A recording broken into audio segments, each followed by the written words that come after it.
जी नमस्कार, आप देख रहे हैं GNA 24 और JHN इंडिया। मैं हूं आपका दोस्त रवि गोस्वामी। फिर से भक्ति का आज जिक्र करेंगे, धर्म की, आध्यात्म की बात करेंगे और बाके बिहारी सेवा समिति घरौंडा से, घरौंडा शहर हमारा हमेशा से ही धर्म के जो कार्य है उनमें सबसे आगे रहता है। पहले भी हम आपको बता चुके हैं। और बाके बिहारी सेवा समिति जो लगातार धार्मिक यात्राएं निकालती रहती है, उसी क्रम में आगे अपने जो प्रयास है उनको आगे बढ़ाते हुए एक बार फिर से वृंदावन धाम की यात्रा लेकर आप लोगों के बीच पहुंची है। जो आपको हमने नीचे एक फ़ोटो में भी दिखाया है कि वृंदावन धाम की यात्रा कितनी तारीख से कितनी तारीख तक होने वाली है, क्या शेड्यूल रहेगा, कहाँ से शुरू करेंगे, कहाँ ख़त्म करेंगे, पहले तारीख बताएं। वृंदावन यात्रा अपनी 6 मई से 9 मई तक होने जा रही है। 6 मई को शाम को यहाँ से चलेंगे और 9 मई को सवेरे अपना घरौंडा दिल्ली चुंगी पे पहुँचेंगे। अपनी हर यात्रा दिल्ली चुंगी घरौंडा से ही शुरू होती है। जी बिल्कुल। और जो अपनी यात्रा शुरू होगी उसमें सबसे पहले हम जाएंगे शनि मंदिर। शनि मंदिर पे अपना रुकने का प्रोग्राम है, वहाँ पे अपना नाश्ता वगैरह होगा।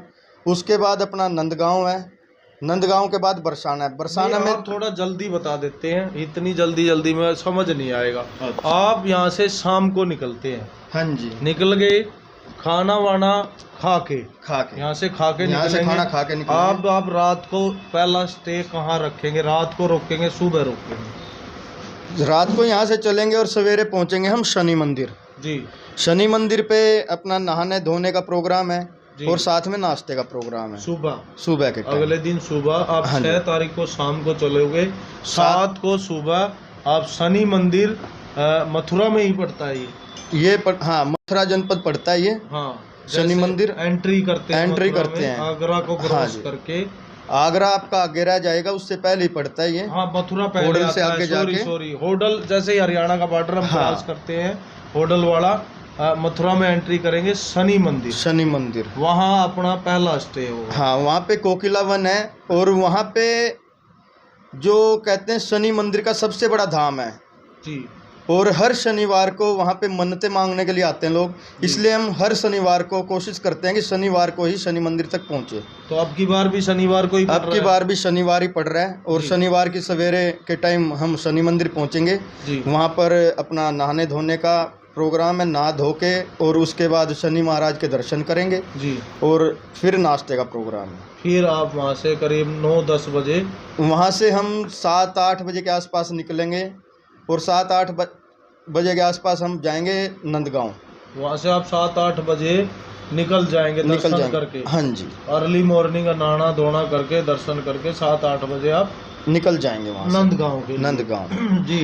नंदगांव में क्या क्या दिखाएंगे आप? नंदगांव में नंद जी का मंदिर है जी और एक शिव मंदिर है, बहुत ही प्राचीन शिव मंदिर है। वो भी अब की बार हमने उसमें जोड़ा है टाइम के हिसाब से। ये नया स्थान जोड़ा है हमने जी। तो उसके दर्शन कराएंगे जब तक वहाँ पर खाना तैयार हो जाएगा। तो सुबह 10-11 के आसपास अपना वहाँ पे हम खाना लेंगे जी। और उसके बाद हम निकलेंगे बरसाना के लिए। नंद गांव की आपने बात की, तो नंद बाबा का गांव है। हाँ, नंद बाबा का गांव है जी। और कहते हैं कि जो नंद बाबा का रहना सहना था, जो प्राचीन मंदिर है वो नंद गांव के अंदर ही है जी। और वहाँ पे काफ़ी अच्छी जगह देखने के, धार्मिक स्थान बहुत ही अच्छे देखने के हैं जी। तो आपको पूरा समय दिया जाएगा वहाँ पे घूमने के लिए। पूरा गांव वहाँ घूम सकते हैं आराम से। उसके बाद आप दोपहर का लंच हो जाएगा और उसके बाद आप निकलेंगे बरसाना के लिए। बरसाना में लाडली जी के दर्शन होंगे जी। उसके बाद उनके महल के दर्शन करेंगे जी। और भी कई स्थान है, धार्मिक स्थान, जो समय रहते हैं, अगर समय रहता है तो वो भी आपको दिखाने का प्रयास करेंगे। बरसाना जो राधा जी का गांव है। तो और एक और बात मैं कहना चाहता हूँ, कुछ बुजुर्गों को प्रॉब्लम होती है कि भी हम, क्योंकि वहाँ पे चढ़ाई है पैड़ियों से, तो वहाँ पे चढ़ने की प्रॉब्लम होती है। तो उनको उस प्रॉब्लम से बचाने के लिए वहाँ तक वैन भी जाती हैं, उसकी भी व्यवस्था बाके बिहारी सेवा समिति करवा देगी, लेकिन उसका खर्च सवारी को खुद वहन करना पड़ेगा जी। हाँ जी जी, जो सवारी से जाना चाहते हाँ, हैं, जो ये कहते हैं ना बुजुर्ग भी हम नहीं चढ़ सकते, हाँ, हाँ, हाँ। तो उनके लिए हम व्यवस्था करा सकते हैं, लेकिन उसका जो भी खर्चा होगा 20, 30, 50 रुपए वो सवारी का ही होगा। भाई हम ये नहीं चाहते कि भी कोई गया हुआ बिना दर्शन करे वापिस आए। हाँ, बाद में कोई डिस्ट्रीब्यूट ना हाँ। हो। तो जो एक्स्ट्रा सवारी जाएगी उसका खर्चा सवारी हाँ, देगी, जो या आप वहाँ चढ़िए। जो बस तक है, जहाँ तक बस जाएगी उसका खर्चा हमारा है। जी। उसके बाद बस से आगे अगर कहीं जाना है तो वो जी। सवारी का खर्च होता है। जी। और ये तो मतलब बुजुर्ग अगर नहीं चल सकता, अगर चल सकता तो आराम से चढ़ जाता है। बिल्कुल। अगर नहीं चल सकता तो वो क्या सोचता है कि भाई हम इतनी दूर आए हैं और दर्शन भी नहीं कर पा रहे हैं, तो हम उसके लिए वैन की व्यवस्था भी करवा देते हैं वहाँ जी पे। जी जी हाँ जी। जी, बहुत अच्छी बात है। तो अभी हम पहुँच गए थे 7 तारीख को ही हम बरसाना में पहुँच गए थे। हाँ जी, तो शाम तक हम बरसाना ही रहेंगे। बरसाना। फिर उसके बाद हम जाएंगे अपना गोवर्धन। जी। तो वहाँ पे जाके अपना नाइट स्टे है, वहाँ रुकेंगे। वहाँ की परिक्रमा होती है, परिक्रमा गोवर्धन पर्वत हाँ उठाया था भगवान कृष्ण ने। हाँ भगवान कृष्ण ने जो गोवर्धन पर्वत उठाया था, हाँ। उसकी परिक्रमा होती है। उसमें काफ़ी स्थान देखने के हैं, काफ़ी प्राचीन मंदिर जी। हैं। जैसे आपका ये मुख्तार बिंद है, मानसी गंगा है, राधा कुंड है, कृष्ण श्याम कुंड है, और पूछरी का लोटा है। ये देखने के स्थान है। जी। तो ये इनके दर्शन कराए जाएंगे रात को ही। हाँ, शाम को जैसे हम वहाँ पहुँच जाएंगे ठंडे ठंडे मौसम में। हाँ। परिक्रमा जो पैदल परिक्रमा करना चाहता है वो रात को पैदल परिक्रमा कर सकता है। जो अपना ऑटो में जाना चाहता है वो ऑटो में जा सकता है। जो ई रिक्शा में जाना चाहता है वो ई रिक्शा में जा सकता है। जी। वो भी परिक्रमा खुद सवारी की होती है। जी। हाँ जी। तो उसमें आपको देखने के काफ़ी जो धार्मिक स्थल है वहाँ तक आप पहुँचाते हैं। हाँ जी। उसके बाद आप पैदल करें चाहे आप वाहन में करें, वो आप उसके लिए अगर किसी को भी सवारी को कोई प्रॉब्लम होती है तो हमारा फ़ोन नंबर होता है उनके पास। वो जहाँ पे भी हैं वहीं से हमें फ़ोन कर सकते हैं। हम उन्हें पूरी सपोर्ट करेंगे, पूरा रास्ता जो भी प्रॉब्लम आ रही है उसका पूरा सोल्यूशन हम वहाँ से करते हैं। अगर वहाँ से बैठे बैठे नहीं हो सकता तो हम खुद जाके उस चीज़ को सोल्व करवाते हैं। जी। तो अभी हम पहुँच गए थे गोवर्धन। हाँ जी। तो रात का फिर स्टे वहीं रहने वाला, वहीं रहेगा गोवर्धन। उसके बाद आ जाती है 8 तारीख। फिर 8 तारीख को सवेरे हम वहाँ से नाश्ता करके निकलेंगे। हाँ। उसके बाद निकलेंगे अपना क्या बोलते हैं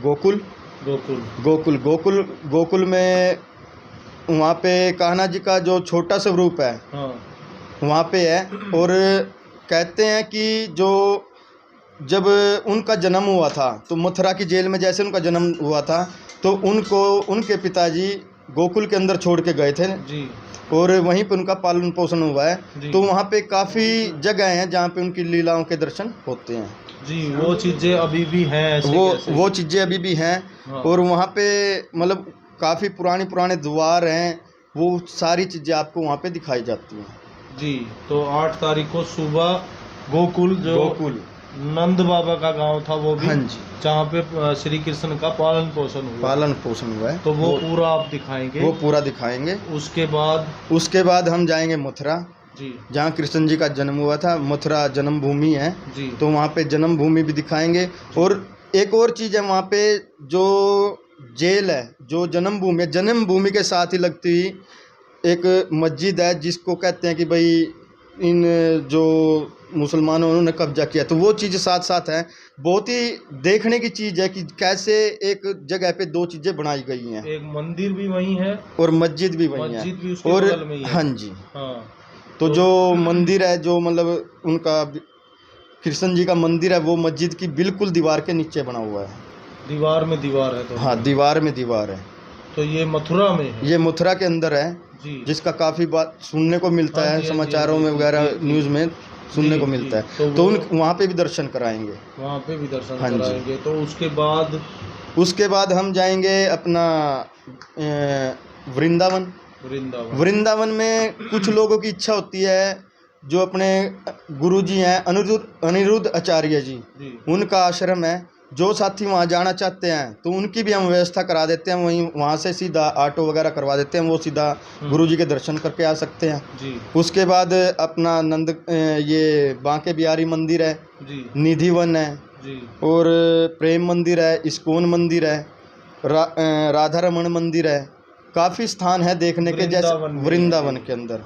तो वहाँ पे आप पूरे घूम सकते हैं। और उसके बाद जैसे आप घूम के आएंगे तो उसके बाद आपको खाना तैयार मिलेगा। जी। आप खाना खा सकते हैं, थोड़ा घूम सकते हैं, उसके बाद वापसी की तैयारी होती है हमारी। ये वृंदावन जो है हाँ जी। हमारा लास्ट होता है, हाँ जी। वहाँ पे आप घूम लो और उसके बाद खाना खा के वहाँ से निकल जाओ। हाँ जी। तो किराया वही पहले वाला? किराया वही 1500 रुपये है हमारा, उसके अंदर खाना पीना रहना।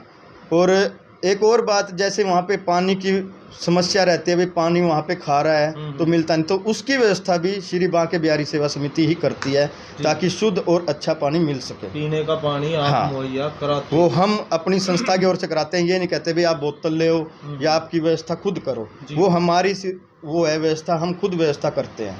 तो मात्र 1500 रुपये में 1500 रुपये में सारी चीजें आप सारी देते चीजें। हैं। तो और आप- इसमें शुद्ध वैष्णो खाना देते हैं जी। ये नहीं कि भाई ज़्यादा तला या कुछ भी, उसमें आपको हरी सब्जी मिलेगी, रोटियां भी हैं, मतलब जैसे एक भंडारे का प्रसाद होता है ना शुद्ध, वो चीज़ें करते हैं। जी। तो आप देख सकते हैं कि मात्र 1500 रुपये में, जैसा कि पहली बार था, अब की बार भी 1500 रुपये में रहना, खाना और पीना, पानी भी यही मुहैया कराएंगे ना। ज़्यादातर यात्राओं में आप देखते हैं कि पानी की बोतलें ही हम पूरी यात्रा में करीब 500 से 1000 रुपये की ख़रीद लेते हैं, लेकिन पूरी जो यात्रा होगी पानी का भी इंतज़ाम ये ही करेंगे। और 1500 रुपये में तो खाना भी आप 3 दिन अगर खाएं, अच्छा खाना भी नहीं मिलता है। और 1500 रुपये में पूरी एक जो यात्रा है उसका पूरा प्रबंधन बांके बिहारी सेवा समिति करने जा रही है। तो ज़्यादा से ज़्यादा भक्त लोग इस वीडियो को पहले तो सबसे ज़्यादा शेयर करें ताकि ज़्यादा से ज़्यादा लोगों तक ये जानकारी पहुँचे। और एक बात और बताना चाहता हूँ, जैसे परिवार के अंदर एक समस्या होती है कि भाई जो परिवार का मुखिया है वो कई बार जा नहीं पाता जी। तो उसके लिए हमने व्यवस्था की, अगर घर के जैसे लेडीज़ वगैरह हैं, अगर वो अकेला भी जाना चाहें, अगर आदमी ना जा सकता तो अगर लेडीज़ वगैरह अकेले भी जाना चाहें तो उसके लिए पूरी व्यवस्था है हमारी तरफ से, आपको 1% भी उसमें प्रॉब्लम नहीं आएगी। मतलब ऐसा कोई नहीं है कि भाई उनका कोई ध्यान नहीं रखेगा। हाँ, आप पूरा ध्यान रखेंगे। वो पूरा ध्यान रखते हैं। आपको फ़ोन नंबर वगैरह सब, सिर्फ आपको करना क्या है कि हमारे पास अगर कोई समस्या होती है आपको फ़ोन करना पड़ेगा। देखो वो काम सवारी का होता है, भाई हमें ये बताइए भाई हमें ये समस्या है, हम यहाँ पे गुम हो गए या कुछ भी, आगे जो भी करना है वो हमें करना है, हमें देखना है कि उनको लेके आना कैसे है, कैसे उनको कोई समस्या उसके कैसे उसका निदान करना है, वो हमारी समस्या है। ये सारी जिम्मेदारी बांके बिहारी सेवा समिति अपने ऊपर लेके चलती है ताकि जो यात्री जाते हैं उनको कोई किसी भी तरह की समस्या ना हो, ना परिवार को ये लगे कि हमारे जो फैमिली के लोग गए हैं उनको कोई समस्या आ रही है या कोई परेशान रहेंगे। तो ऐसी कोई भी परेशानी हम कोशिश करते हैं कोई भी परेशानी आए ना, किसी को ना आए। हाँ, कहने का मतलब पूरा पारिवारिक प्रोग्राम रहता है। कहने का मतलब ये है कि मेरे आपके घर में बुजुर्ग माताजी या पिताजी हैं, वो जाना चाहते हैं, लेकिन हम अपने काम में इतना व्यस्त हैं कि हमारा काम अगर हम छोड़ दें तो हमारा काम नहीं चलता, हम नहीं जा सकते। तो आप अपने पिताजी या माताजी को भेज सकते हैं। उनकी देखभाल, रख रखाव, खाने पीने की पूरी जिम्मेदारी बांके बिहारी सेवा समिति लेती है। आप निश्चिंत होकर अपने बुजुर्ग माँ बाप को, अपनी फैमिली को, अपने बच्चों को इनके साथ भेज सकते हैं, क्योंकि आज के कंपटीशन भरी लाइफ में सभी का जाना मुमकिन नहीं है। क्या गुप्ता जी मैं सही हूँ? यही हाँ, आप कहना चाहते हैं? यही सोच के हमने जो समिति की यात्राएं शुरू की थी, हाँ। यही सोच के, क्योंकि हमारे पास काफ़ी समस्या ऐसे आ रही थी। अभी भी जैसे लोगों से हमारी बात होती है तो बहुत से लोग कहते हैं यार हम तो जा ही नहीं सकते, हम कैसे जाएं, हमें कोई ले जाने वाला नहीं है। तो ये सोचकर बांके बिहारी सेवा समिति ने ये अपने कंधों पे उठाया है बाहर कि भाई हम यात्राएं करवाएंगे, हम तीर्थ स्थानों की यात्राएं करवाएंगे। इसमें हमने जैसे हमारी यात्राएं सिर्फ वृंदावन की नहीं, खाटू श्याम, हरिद्वार, वैष्णो देवी, अमरनाथ और केदारनाथ, हर जगह की, ये अयोध्या, तो हर जगह की यात्रा श्री बांके बिहारी सेवा समिति करवाती है, करवाएगी। और अभी मैं बता दूं, पहले ये वृंदावन धाम की यात्रा इन्होंने कराई थी, उसके बाद खाटू श्याम के लिए ये यात्रा लेके गए थे, सालासर और खाटू श्याम। और भविष्य में इन्होंने बहुत सारी जो है योजनाएं बनाई है कि ये और भी यात्राएं कराएंगे। हम जैसे जैसे यात्राएं आती रहेंगी हम आपको इसकी जानकारी देते रहेंगे। लेकिन अभी हम जो फिलहाल 6 मई से और 9 मई तक वृंदावन धाम की यात्रा है, आप इस पे ज़रूर जाएं। और आप अगर नहीं जा सकते तो आपके घर में बुज़ुर्ग हैं या बच्चे हैं, जो भी व्यक्ति जाना चाहते हैं उनको भेजें।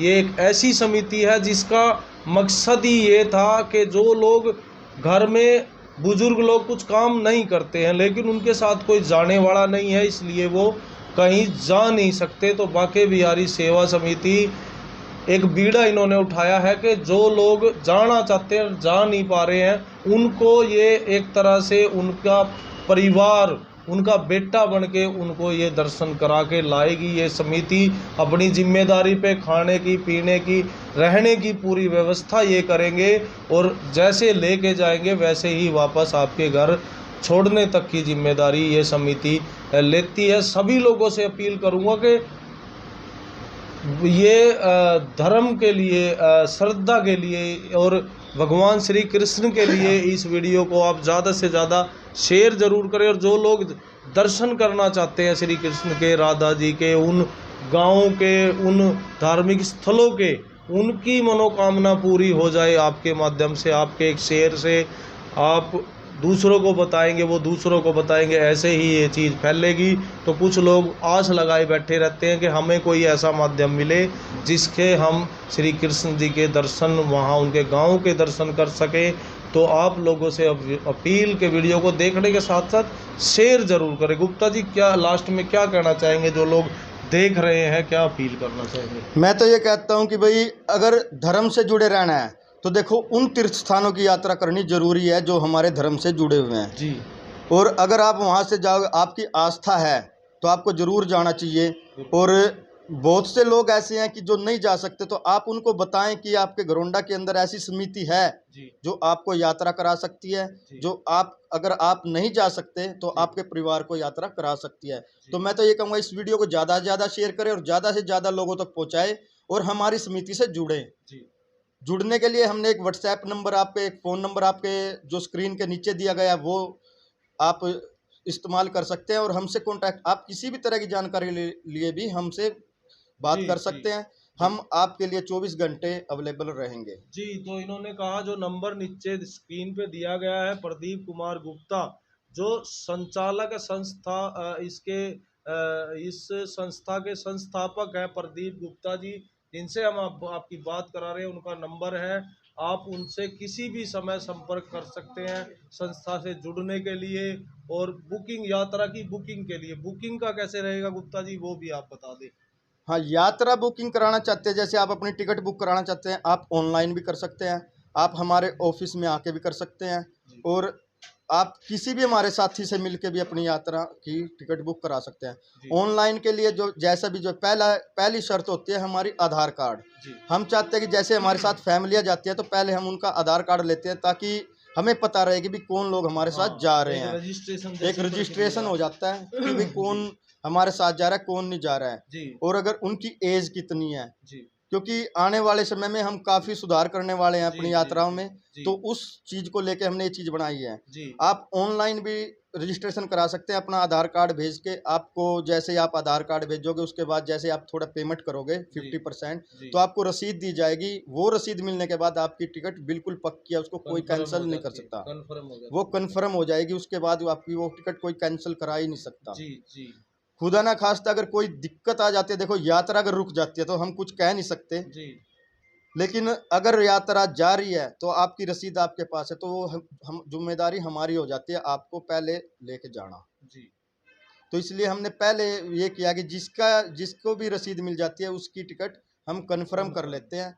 उसके बाद अगर उसके साथ कोई जुड़ता है तो वो एक अलग चीज़ है, लेकिन जिसकी रसीद हो जाती है वो उसकी कंफर्म हो जाती है। तो आप आधार कार्ड भेज के अपना जो है रजिस्ट्रेशन एक तरह से करा सकते हैं, क्योंकि रजिस्ट्रेशन इसलिए ज़रूरी है कि यात्रा से पहले समिति को भी ये हिसाब लगाना होता है कि कितने लोग हमारे साथ जा रहे हैं, किस एज के कितने लोग हैं, कितने बच्चे हैं, कितने महिलाएं हैं, कितने पुरुष हैं, ताकि जो व्यवस्था है उस हिसाब से ये बना सकें। तो सभी लोगों से फिर से हाथ जोड़कर अपील कि वीडियो को ज़्यादा से ज़्यादा शेयर करें और जो लोग वृंदावन धाम की यात्रा पे जाना चाहते हैं उनको ये मौका आप अपने शेयर द्वारा दें। ये भी एक पुण्य का काम होगा। तो सभी लोगों से फिर से अपील करूंगा कि शेयर कर दें और देखते रहिए JHN इंडिया और GNA 24 मेरे यानी रवि गोस्वामी के साथ।